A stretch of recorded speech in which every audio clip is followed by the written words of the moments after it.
Sebelum gunakan Gemini VEF-EO3, kita perlu install extension VPN di Chrome, jika negara anda tidak dapat akses lagi. Jom saya tunjukkan. Langkah 1, pergi ke Chrome Web Store dengan klik titik 3 di hujung atas Chrome. Kemudian jangan lupa untuk Add to Chrome. Okey, tunggu Chrome untuk install. Sekejap je install tu. Sabar itu indah.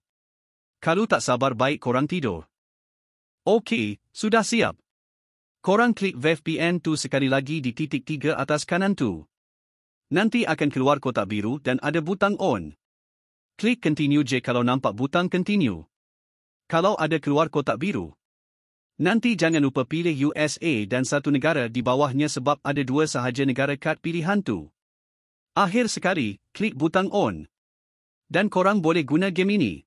Sekarang buka Google dan cari Gemini. Klik Gemini dan jangan lupa login guna akaun Google korang. Nanti korang akan nampak ikon video. So korang boleh guna Gemini sekarang untuk buat video. Korang akan dapat 1000 kredit. Berdasarkan maklumat terkini, VEO3 membenarkan pengguna menjana video berdurasi maksimum 8 saat setiap kali.